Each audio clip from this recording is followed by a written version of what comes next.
আগামী 7 জুন শনিবার সেই দিনকে পবিত্র ঈদুল আজহার নামাজ অনুষ্ঠিত হবে আর কি। আমি সকলকে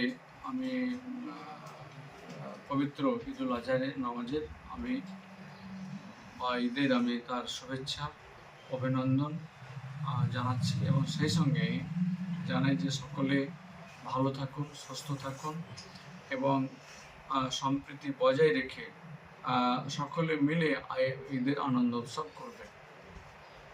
সেই সঙ্গে কিছু কথা আপনাদের মাধ্যমে আমি আমার এলাকাবাসীকে জানাতে চাই। বিষয়টা হচ্ছে যে আমাদের এই ঈদুল আজহার যে নামাজ অর্থাৎ কুরবানি নামাজ আর কি, কুরবানি সকলে করবেন আর কি মুসলিম ভাইরা। আমি সকলের কাছে আমার বিনম্র আবেদন, এই কুরবানি হচ্ছে তার পবিত্রতা রাখবে, এই পবিত্র কাজে পবিত্রতাটা বজায় রাখবে না। কুরবানি হবে পর্দার মধ্যে, যেন লোকালয়ে বা রাস্তার উপরে কখনো করবেন না। কারণ আমরা জানি যে এই কুরবানি কিন্তু সবারই জন্য নয়। আমরা হিন্দু মুসলিম, আমরা একসঙ্গে বসবাস করি, আমরা একই রাস্তা দিয়ে যাতায়াত করি। আর এর যে কুরবানির যে পবিত্রতা রয়েছে, যার জন্য আমরা ঈদুল আজহার যে নামাজ পড়ে থাকি, নামাজের পরে কুরবানি করে থাকি, আমরা সেই নির্দেশটাকে সেটা ভালোভাবে পালন করি, যেন আমরা অন্যকে আমরা যেন সম্প্রীতি বজায় রাখার উদ্দেশ্যে বা সম্প্রীতিকে নিয়ে চলার লক্ষ্যে আমরা পর্দার আড়ালে করব, কাউরি নজরে এটাকে রাখবো না। এবং সেই সঙ্গে কুরবানি করতে গিয়ে দেখা যায় যে কিছু সে পশুর আর কি যে কুরবানি হয়ে থাকে তার রক্ত থেকে বা ওয়েস্টেজ ম্যাটেরিয়ালটা মানে অঙ্গ থেকে সেগুলো যত্রতত্র যেন না থাকে, একটু গর্ত করে আর কি সেটাকে পুঁতে দেওয়ার জন্য আমি সকলের কাছে আমার বিনম্র আবেদন রইল।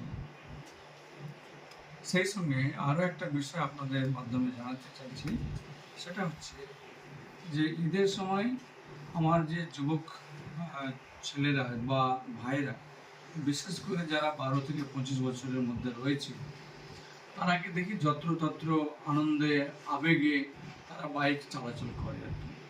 এবং বাইকে একা নয়, হয়তো এক থেকে একাধিক 2-3জনও বসে পড়ে আর কি। এবং শুধু একই বাইক চলছে তা নয়, বাইকটা হয়তো একাধিক বাইকও যাচ্ছে আর কি। কে কত জোরে যেতে পারে, কে কত তাড়াতাড়ি পৌঁছতে পারে, এরকমটা আমরা দেখে থাকি। ফলে কি হয় যে নিজেদের মধ্যে একটা দুর্ঘটনায় আমরা ভুগতে দেখছি আর কি, বা দুর্ঘটনার মধ্যে পড়তে দেখছি। এটা থেকে আমাদেরকে বাঁচতে হবে। কারণ আমরা ঘর থেকে বেরোলে পরিবারের সদস্যরা, গার্জেনরা বা আর যারা আছেন আর কি, তারা কিন্তু আমাদের ফেরার দিকে তাকিয়ে থাকে। তো কাজে ঈদ যেন আমরা ভালোভাবে করতে পারি, সকলে আনন্দ করতে পারি, তার জন্য আমরা বাইককে প্রয়োজনের নিরিখে আমরা সেই লিমিটেড স্পিডের মধ্যে চালাবো এবং নিজেও সুস্থ থাকবো এবং পরিবার বা প্রতিবেশীকেও আমরা সুস্থ রাখবো। এটাই হবে সকলের ইচ্ছা এবং এটাকে করতে হবে। এটা অভিভাবকদের উদ্দেশ্য আমি আপনাদের মাধ্যমে জানাচ্ছি। কাজে সকলে ভালো থাকুন। সে সঙ্গে আরেকটা কথা বলি, এই বাইক নিয়ে আর কি, আমাদের সেফ ড্রাইভ সেভ লাইফ, আমাদের পুলিশ প্রশাসন সদা সর্বদা এই ব্যাপারে তিনাদের যে রাস্তা দেখিয়ে থাকেন। কাজে পুলিশের যে নির্দেশ বা আমাদের রাজ্যের যে সেফ ড্রাইভ সেভ লাইফের উপরে যে নির্দেশ আমার মানুষের প্রতি রয়েছে, সেটাকে কিন্তু ফলো আপ করবো আমি বলছি আর কি, সেটা ফলো আপ করবেন আর কি। অর্থাৎ হেলমেট যেন থাকে, জুতো থাকে, অর্থাৎ গাড়িতে কাগজপত্র থাকে, একটা স্পিড যেন লিমিটের মধ্যে থাকে, এইসবগুলোকে মাথায় রেখে চলার জন্য সকলের কাছে আবেদন আমি জানাচ্ছি। পরিশেষে আরও একবার জানাই যে যেহেতু এখনও 5-6 তারিখ পরে 7 তারিখ আসবে ঈদুল আজহারে, আবারও আমি সকলকে অ্যাডভান্স আমি আমার প্রীতি শুভেচ্ছা ও অভিনন্দন।